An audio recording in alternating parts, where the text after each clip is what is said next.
기도 감사드리고요. 하나님 아버지와 예수 그리스도로부터 은혜와 평강이 여러분과 여러분 가정에 임하시기를 주님의 이름으로 축원드립니다. 예수님께서 요한이 잡힌 후에 갈릴리에 오셨습니다. 거기서 하나님의 복음을 전하면서 때가 찼고 하나님 나라가 가까웠으니 복음을 믿어라, 그렇게 말씀하셨어요. 여러분, 복음이 무엇일까요? 무엇이기에 예수님께서 복음을 믿으라 그랬는가? 마가복음 1장 1절을 보시게 되면은 하나님의 아들 예수 그리스도의 복음의 시작이다, 그렇게 되어 있습니다. 헬라어 언어로 보게 되면은 다르게 되어 있어요. 순서가 바뀌었습니다. 어떻게 되어 있냐면은 복음의 시작이라 예수 그리스도 하나님의 아들. 그러니까 예수님이 누구라고 이야기를 하는 겁니까? 바로 그리스도고 하나님의 아들이라는 거예요. 이것을 더 구체적으로 로마서 1장 2절에서 4절까지 해서 말씀하고 있는데, 예수가 누구냐 하면은 다윗의 혈통에서 나셔야 된다 그랬습니다. 그리고 죽은 다음에 부활하셔서 하나님의 아들로 일컬음을 받아야 된다 그랬어요. 그분이 누구냐 할 것 같으면 우리 주 예수 그리스도라는 것입니다. 그러니까 예수는 누구냐 하면 그리스도시고 하나님의 아들이에요. 그럼 그리스도라는 것은 뭘 이야기를 합니까? 사람을 이야기를 합니다. 이 구약시대 때에 그리스도를 뭐라고 이야기했냐면 메시아라고 그랬어요. 그 메시아가 될 수 있는 자격은 누구일까? 선지자, 제사장, 왕이 될 수 있었습니다. 그러니까 사람이 될 수 있었던 거예요. 다시 말해서 기름 부은 자라는 것입니다. 신약에 와서 다른 말로 표현해서 구원자라는 거예요. 그러니까 예수가 구원자, 그리고 그분은 바로 하나님의 아들이라는 것, 이것을 믿는 것입니다. 그런데 그분을 믿는데 무엇을 믿느냐, 그분의 무엇을 믿느냐 하는 그것이 중요할 거 아니겠습니까? 그것을 한 구절로 요약한 성경 구절이 있는데 고린도후서 5장 21절에 그 말씀이 기록되어 있습니다. 고린도후서 5장 21절 같이 읽어보도록 하겠습니다. 하나님이 죄를 알지도 못하신 이를 우리를 대신하여 죄로 삼으신 것은 우리로 하여금 그 안에서 하나님의 의가 되게 하려 하심이라 그랬습니다. 이 말씀의 의미가 무엇일까요? 이것이 바로 복음의 핵심이에요. 이것을 우리가 믿는 것입니다. 이것을 잘 이해하기 위해서는 우리는 레위기서를 통해서 이것을 더 잘 알 수 있게 됩니다. 레위기서 1장 1절에서부터 9절까지는 제사법에 대해서 설명을 하고 있는데 번제 드리는 것에 대해서 이야기를 하고 있습니다. 레위기서 1장 1절에서 회막에서 하나님이 모세를 불러서 이야기를 합니다. 자, 2절을 우리가 같이 읽도록 하겠습니다. 2절, 이스라엘 자손에게 말하여 이르라, 너희 중에 누구든지 여호와께 예물을 드리려거든 가축 중에서 소나 양으로 예물을 드릴지니라 그랬습니다. 예물을 드릴 때에 누구든지라 그랬습니다. 그런데 누구든지라는 말에 여기에 우리가 좀 귀를 기울일 필요가 있어요. 여러분, 제사는 누구든지 다 드릴 수 있는 것이 아닙니다. 제사에는 크게 두 종류가 있어요. 죄에 관계된 제사, 죄하고 상관없는 제사, 두 종류가 있습니다. 죄에 관계된 제사를 드릴 때에는 13살 넘는 누구든지 다 드릴 수가 있습니다. 남자든 여자든 상관이 없어요. 그러나 죄와 상관이 없는 제사에는 여자는 드릴 수가 없었습니다. 이 사실을 기억하면서 그 다음 것을 보시길 바랍니다. 그런데 뭐라고 이야기를 합니까? 2절에서 예물을 드리려거든 가축 중에서라 그랬어요. 이 가축이라는 걸 뭘 이야기를 합니까? 집에서 기르는 것을 이야기를 합니다. 집에서 기르는 소나 양을 가지고 드리라 그랬습니다. 그런데 3절을 보게 되면은 3절을 같이 보세요. 그 예물이 소의 번제이면 흠없는 수컷으로 회막문에서 여호와 앞에 기쁘게 받으시도록 드릴지니라 그랬습니다. 이 번제에 대한 이야기를 합니다. 번제는 뭘 이야기하느냐? 두 가지 종류가 있어요. 하나는 죄를 졌기 때문에 하나님의 진노에서 벗어나기 위해서 제사를 드리는 그 번제가 있고, 하나는 그렇지 않은 번제가 있습니다. 여러분이 잘 아시는 솔로몬이 일천 번제를 드렸다고 그러지 않습니까? 이건 감사, 제사를 드리는 거예요. 이 두 가지를 드리는데 오늘 우리가 살펴볼 것은 죄에 관계되는 이야기예요. 번제를 드릴 때 그 제물은 소나 양이나 염소나 비둘기를 가지고 드릴 수가 있습니다. 죄를 지은 모든 사람들에게 형편에 맞게끔 비둘기까지 드리도록 그렇게 마련해 주셨습니다. 이런 걸 생각하게 되면 하나님이 얼마나 좋은 분이신가 하는 것을 생각해 볼 수가 있겠죠. 그런데 오늘은 이 소를 예를 들어 가지고 설명을 하고 있는데, 소도 그냥 소가 아니라 숫소여야 됩니다. 숫소, 숫양, 수컷, 염소가 해당이 된다는 것입니다. 자, 3절 다시 한번 보세요. 그 예물이 소의 번제이면 흠없는 수컷으로 회막문에서 여호와 앞에 기쁘시게 받으시도록 드릴지어다. 자, 이 말씀은 무슨 말씀이냐면은 흠없는 집에서 기르는 소를 가지고 회막까지 옵니다. 회막이 어디 있어요? 예루살렘에 있어요.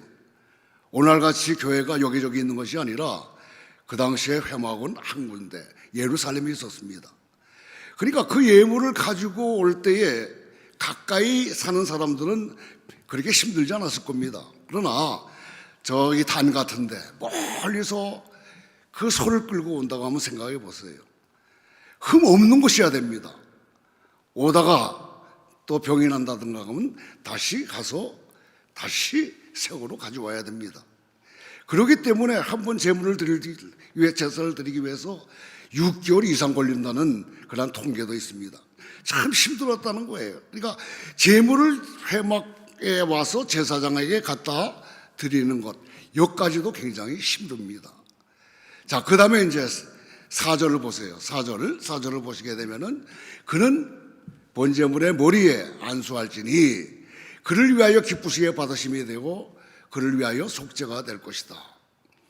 두 번째는 뭡니까? 가져온 그 소 머리에다가 손을 얹고 안수한다는 겁니다. 여러분, 안수 그러면 여러 가지 의미로 사용이 돼요.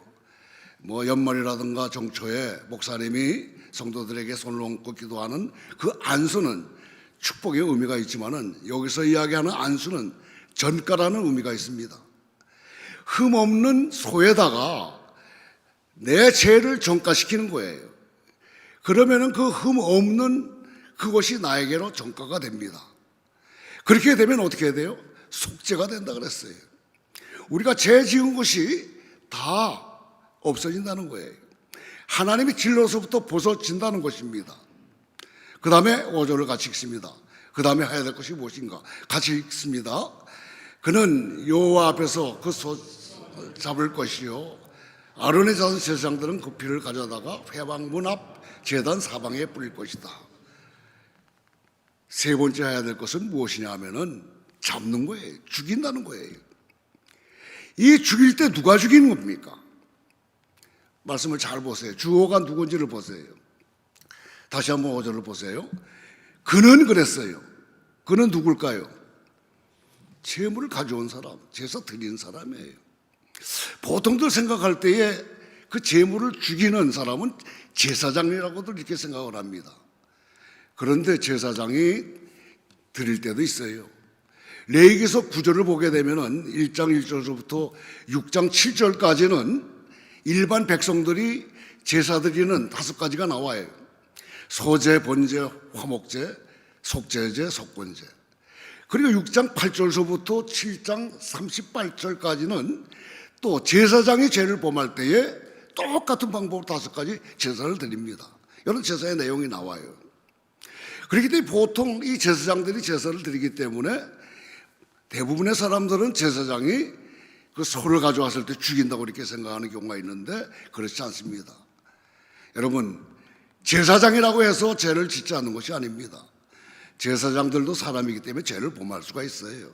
이건 다시 말해서 오늘날 목사, 장로, 기름 부음 받은 사람들이 죄 없을 줄 알지만은 그렇지 않다는 것입니다. 이걸 생각하시면서 죽여요.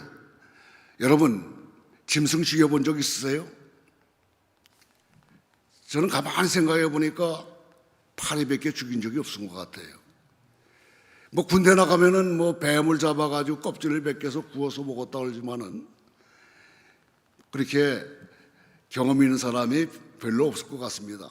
또 현대에 사는 오늘날 웬만한 사람들은 이 짐승을 잡는 경우가 거의 없을 거예요. 닭들은 잡아보셨습니까?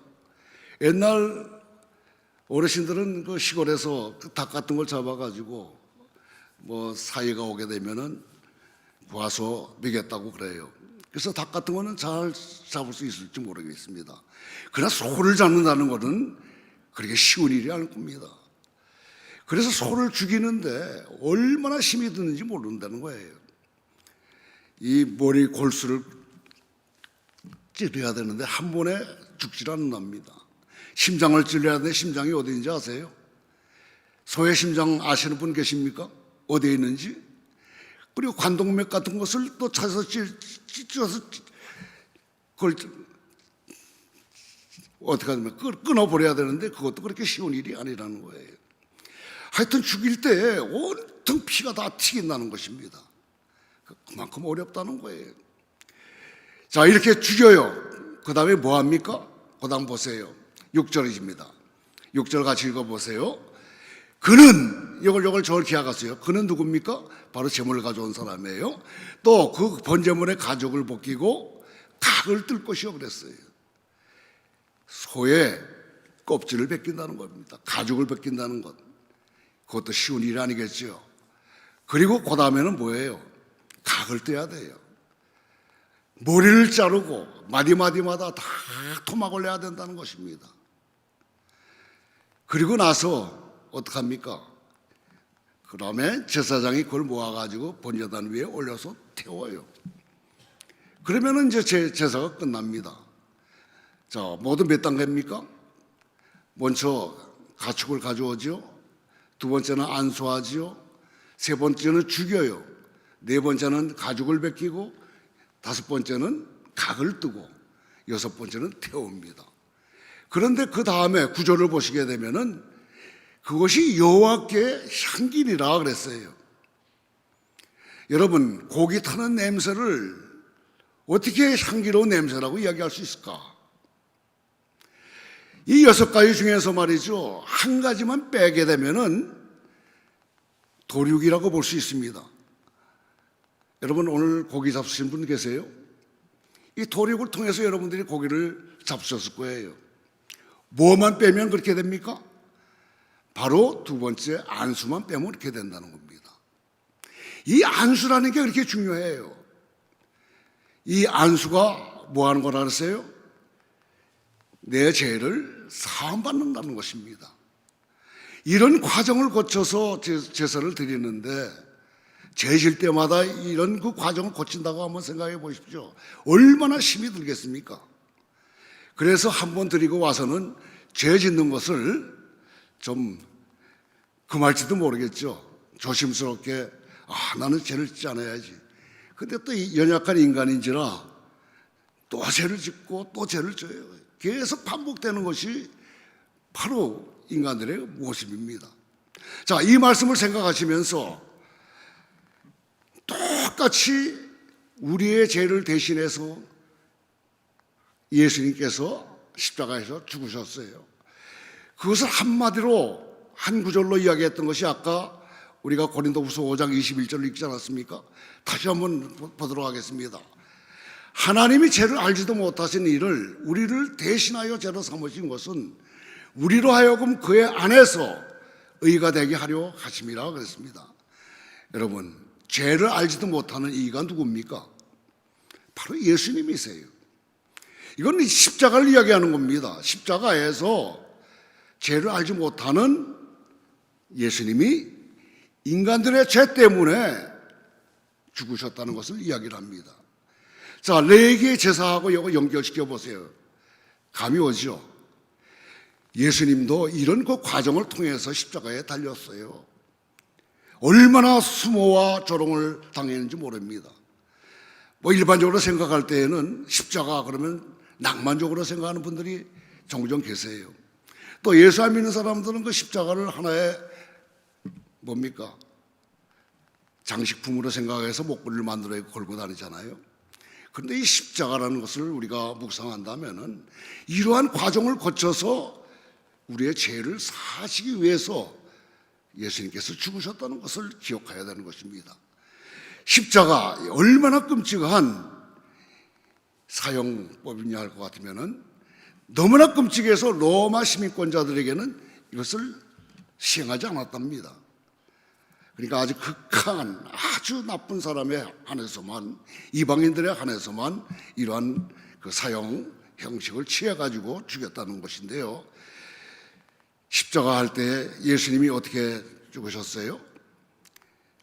채찍질을 맞으시고 또 침뱉음, 조롱, 또 찔림, 그리고 여러분들이 아시다시피 십자가 그러면은 이 하체에 무엇으로 가렸다고 생각하지만은 무난해야 할 것 같으면 홀랑 다 벗겼다는 거예요.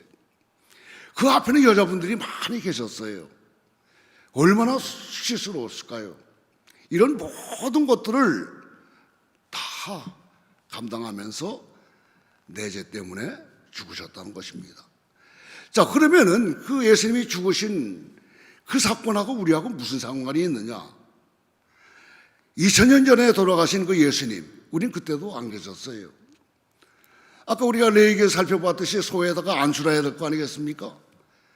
여러분, 예수님에게 안수를 해야 될 텐데, 내 죄를 정화시켜야 될 텐데, 그래야 예수님의 흠없음이 나한테 올 거 아니겠습니까? 어떻게 정화시켜요? 이 시간적인 공백도 있는데, 이것을 우리가 오늘 잘 알아야 될 줄로 압니다. 어떻게 해야 되겠어요? 너무나 간단하면서도 너무나 중요하고 너무나 귀한 거예요. 우리의 믿음을 통해서 그 사실을 믿는 그 순간 우리의 죄가 예수님께 전가된다는 것입니다. 여러분, 우리가 예수 믿는다는 것이 그냥 단순한 것이 아니에요. 이러한 모든 것들을 포함한 그러한 그 사건 그 자체를 믿는 것입니다. 그래서 여러분, 이 사실을 기억하지 못하게 된다면은 보통들 이렇게 생각하지요. 교회에 오래 나왔다. 그러면은 나는 아주 괜찮은 사람이야. 그런데 실질적으로 당신 예수 믿어요? 물어보면 믿는다 그래요. 뭘 믿으냐? 몰라요. 정리가 안 된 사람들이 참 많습니다. 예수님의 이 사건을 믿는 거예요. 그런데 그렇게 하심으로써 하나님이 어떻게 하셨다고 그랬어요? 다시 5장 21절을 보세요. 같이 읽어보세요. 시작. 하나님이 죄를 알지도 못하시는 이를 우리를 대신하여 죄로 삼으신 것은 우리로 하여금 그 안에서 하나님의 의가 되게 하려 하십니다. 자, 우리는 죄인이었어요. 그런데 이 사건을 통해서 우리를 의인으로 삼으셨다는 것입니다. 여러분, 구원의 세 단계라 그러죠. 칭의, 또 성화, 영화, 그러지 않습니까? 우리는 의롭지가 않습니다. 그런데 죄 없는 것처럼 의롭다고 여겨진다는 거예요. justification이라고 그러죠. 그렇기 때문에 우리는 어떻게 해야 되겠어요? 이것을 계속 유지해 나가야 되지 않겠어요? 의로움을 유지해 나가야 될 것입니다.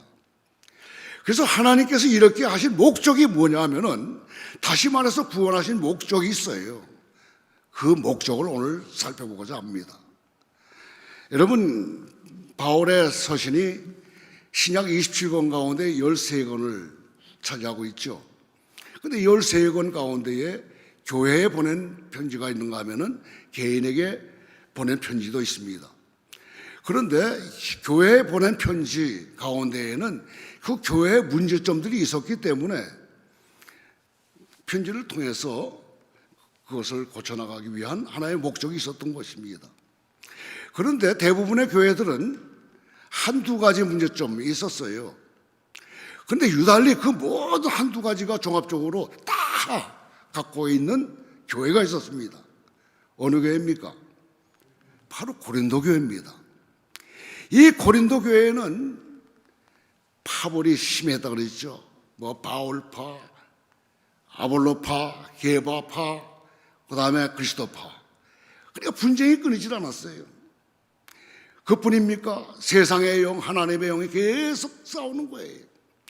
초대교회에서부터 지금까지 언제나 전통과 또 세속이 다투고 있습니다. 또 음란한 문제도 있었어요. 시기 질투 없는 것이 없었습니다. 우상 제물에 대한 문제들도 있었고요, 숭배에 대한 문제들도 있었어요. 온갖 문제들은 이 고린도 교회에 다 있었습니다. 그런데 오늘 고린도 전서를 쓰신 바울의 그 첫 번째 내용을 보게 되면은 1절서부터 3절까지는 뭐 은혜와 평강이 있기를 바라는 인사가 있어요. 그 다음에 4절을 보세요. 4절 같이 읽습니다. 그리스도 예수 안에서 너에게 주신 하나님의 은혜로 말미암아 내가 너희를 위하여 항상 하나님께 감사하노니. 이 문제 많은 이 교회의 성도들을 생각할 때마다 감사한다 그래요. 뭘 감사하는가? 5절부터 7절까지 보게 되면 네 가지 감사가 있습니다. 자, 5절을 보세요. 이는 너희가 그 안에서 모든 일, 모든 언변과 모든 지식에 풍족함으로 그랬습니다. 언변이 뛰어났대요. 그 당시에는 웅변 학원이 있었다고 합니다. 아폴로하고 고린도하고는 한 85km 정도 떨어졌어요. 마일수로 따지면 57마일 정도 되더라고요. 근데 가까워요. 그러니까 거기에 하는 모든 것들을 이 고린도에서 따라했다는 것입니다. 여러분들 기억나실지 몰라요. 예전 우리 자랄 때 자녀들 키우면서 그때 생각 한번 해보시면 이해가 갈 줄 압니다. 뭐 피아노 학원이니 미술 학원이니 태권도 학원 그거 준비했잖아요. 그것과 마찬가지로 애들이 성장하기 시작하게 되면은 웅변학교에 보낸다는 것입니다. 그러니까 말들을 잘한다는 거예요. 그래서 웅변도 잘할 뿐만 아니라 대화법도 배우기 때문에 말들을 그렇게 잘한다는 거예요. 근데 특히 또 이 사람들은 예수 믿지 않습니까? 옛날 예수 믿는 사람들도 뭐라 그랬어요? 말쟁이라 그랬죠. 예수 믿는 사람들은 말 잘하지 않습니까? 이 성도들이 그렇게 언변이 뛰어났다는 거예요. 두 번째 뭐가 뛰어났다 그랬습니까? 지식이 뛰어났다 그랬어요. 여기서 지식이라는 것은 구약 성경에 대한 지식을 말합니다. 그 당시에 고린도 교회에 교사가 있었죠. 유명한 교사 누구가 있었습니까? 아볼로가 있었죠. 얼마나 성경에 능통하신 분이었습니까? 이런 분이 가르치니까 이 배우는 사람들도 그 지식이 아주 충만했다 그래요. 그러니까 말 잘하지요. 성경 지식이 많지요. 얼마나 훌륭한 사람이겠어요. 그 다음에 세 번째는 뭐가 있습니까? 그 다음에 6절을 보세요. 그리스도의 증거가 너희 중에 견고하게 되어 그랬어요. 복음 전파도 잘한다는 거예요. 뿐만 아니라 7절에 보시게 되면은 같이 읽습니다. 너희가 모든 은사에 부족함이 없이 우리 주 예수 그리스도의 나타나심을 기다립니다. 모든 은사에 부족함이 없다는 거예요. 뭐 예언의 은사, 병 고치는 은사, 뭐 가르치는 은사, 섬기는 은사, 뭐 은사가 뭐 충만했다는 것입니다. 자, 이런 교회 네 가지 감사할 조건이 있었어요. 그런데 3장 1절을 보세요. 뭐라고 이야기하는지 같이 읽습니다. 형제들아, 내가 신령한 자들을 대함과 같이 너에게 말할 수 없어서 육신에 속한 자 곧 그리스도 안에서 어린아이들을 대함과 같이 하노라. 2절, 내가 너희를 젖으로 먹이고 밥으로 아니하였으니 이는 너희가 감당하지 못하였거니와 지금도 못하리라. 3절, 너희는 아직도 육신에 속한 자로다. 너희 가운데 시기와 분쟁이 있으니 어찌 육신에 속하여 사람을 따라 행하며 아니에요. 더 설명할 필요가 없잖아요. 이렇게 놀라운 언변, 뭐 지식도 충만하지요, 뭐 복음 전파도 잘하지요, 은사도 다양한데 아직까지 어린아이라는 거예요. 그렇기 때문에 밥을 먹일 수가 없어 젖을 먹일 수밖에 없다는 거예요. 육신에 속한 사람이라는 것입니다. 오늘날 이런 그 능력을 가진 사람들은 우리는 신령한 사람이라고 그러지 않겠어요? 그런데 이런 사람들이 교회에 분란을 일으킨다는 것입니다. 왜 그런가? 그 대답이 바로 고린도전서 13장에 나와 있어요. 자, 고린도전서 13장 1절서부터 3절까지를 보도록 하겠습니다. 우리가 지금까지 제가 말씀드린 걸 기억하면서 이 말씀을 읽도록 하겠습니다. 시작. 내가 사람의 방언과 천사의 말을 할지라도 사랑이 없으면 소리나는 구리와 울리는 괭가리가 되고, 내가 예언하는 능력이 있어 모든 비밀과 모든 지식을 알고 또 산을 옮길 만한 모든 믿음이 있을지라도 사랑이 없으면 내가 아무것도 아니요 내가 내게 있는 모든 것으로 구제하고 또 내 마음을 불살르게 내줄지라도 사랑이 없으면 내게 아무 유익이 없느니라. 자, 1절을 다시 한번 보세요. 내가라는 걸 꼭 기억하시기 바랍니다. 내가 뭐예요? 사람의 방언과 천사의 말을 할지라도 이것이 없으면은 소리나는 구리와 울리는 괭가리가 된다는 거예요. 2절에서 보세요. 예언하는 능력이 있어요. 그래서 모든 비밀과 지식을 알지라도 또 산을 옮길 만한 믿음이 있을지라도 이것이 없으면은 아무것도 아니라는 것입니다. 3절도 보세요.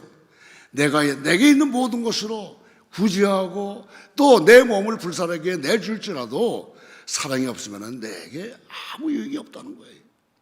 사랑이 없으면 아무것도 아니라는 것입니다. 여러분, 구제도 많이 하고 봉사도 많이 하고 희생도 많이 해요. 그리고 가난한 사람들을 도와도 줘요. 그러나 사랑이 없으면 아무것도 아니라는 것입니다. 그 사랑이 무엇입니까? 여러분, 사랑은 느끼는 거예요? 그렇지 않습니다. 그래서 사랑에 대한 정의가 오늘 우리가 읽은 본문에 나와 있는 것입니다. 사랑은 하고 4절부터 7절까지 나오는데 15가지 특징이 나와요. 자, 하나하나 살펴보도록 하겠습니다. 4절. 사랑은 오래 참고, 사랑은 온유하며 시기하지 아니하며, 사랑은 자랑하지 아니하며 교만하지 아니하며. 몇 가지가 나와요? 5가지가 나오죠. 그 다음에 6번째 보세요. 무례 행하지 아니하며 자기의 유익을 구하지 아니하며 성내지 아니하며 악한 것을 생각하지 아니하며 불의를 기뻐하지 아니하며 진리와 함께 기뻐하고, 그 다음에 모든 것을 참으며 모든 것을 믿으며 모든 것을 견디느니라 그랬어요.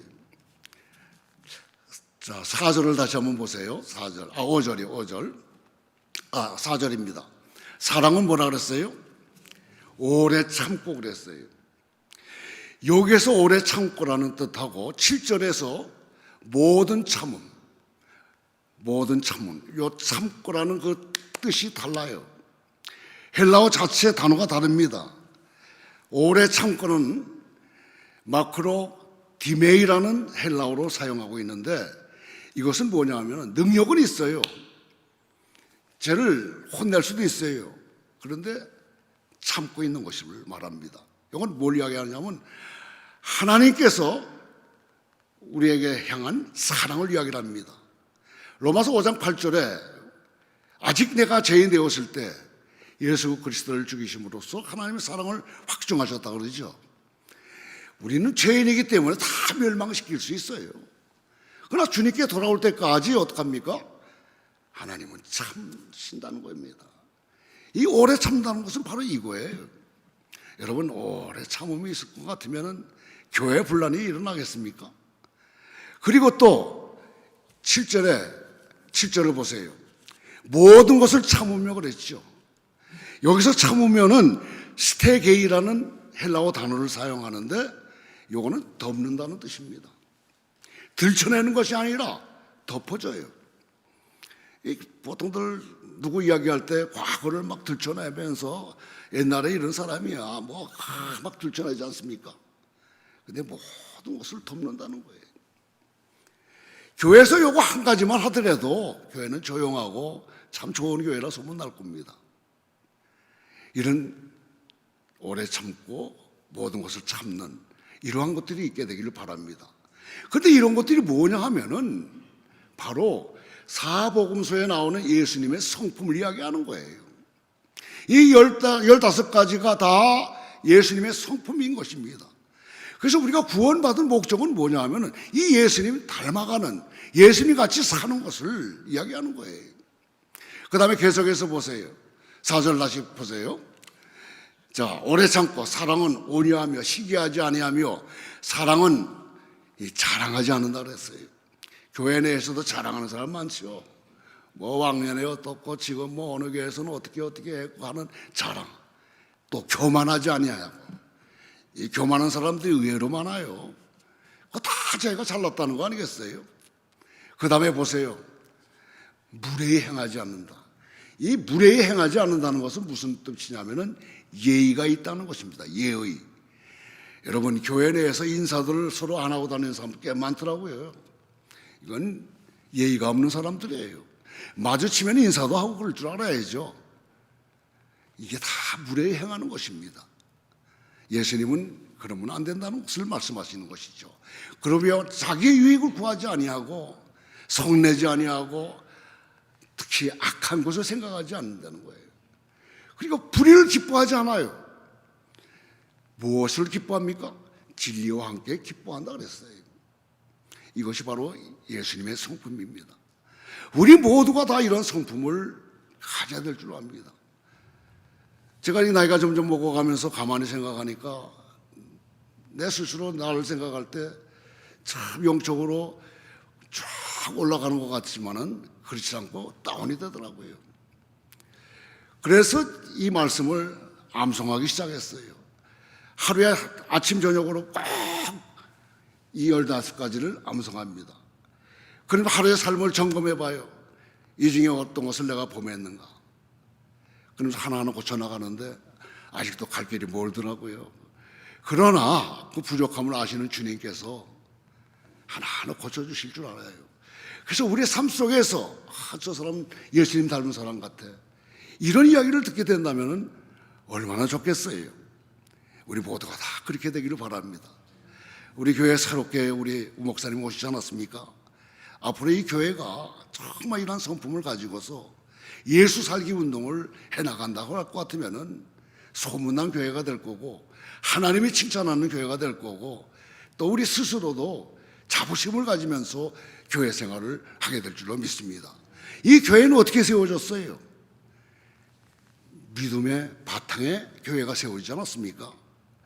여러분, 예수는 주시오 그리스도라는 이 믿음의 바탕에 왜 세워진 곳이 바로 교회라는 것입니다. 그 교회의 주인은 누구예요? 사람이 아니에요. 예수님입니다. 우리는 뭐예요? 몸의 지체들 아니겠어요? 그러니까 머리가 하려는 대로 움직이면 되는 거예요. 그냥 말씀에 순종하면서 예수님 같이 살기를 우리가 힘쓴다 할 것 같으면은 구원의 항구에 무난히 잘 도착하리라고 생각이 됩니다. 여러분이 가다 보면은 파도도 치고 그래서 구원의 항구까지 도달하지 못해요. 그래서 또 내려갈까 두려워하라고 히브리서에서 말씀하고 있지 않습니까? 여러분, 오래 신앙생활을 했다고 해서 다 신령한 사람인가? 그렇지 않습니다. 여러분, 목사들이 다 신령한 사람인가? 그렇지 않아요. 육신에 속한 사람들이 많이 있습니다. 내 자신을 점검하면서 아까 우리가 사랑이 어떤가를 점검해 볼 때에 내가 사람의 방언과 천사의 말을 할지라도 그러지 않았습니까? 그 다음에 전부 다 내가예요. 누가 아니라 나 스스로 나를 점검하면서 예수님의 성품을 닮아간다 할 것 같으면 참 본인도 기쁠 겁니다. 하나님 얼마나 기뻐하실까요? 그래서 교회가 하나 되고 부흥되고 발전되어서 하나님께 큰 영광 돌리는 아름다운 여러분들이 다 들 수 있게 되기를 주님의 이름으로 축원합니다. 우리 말씀을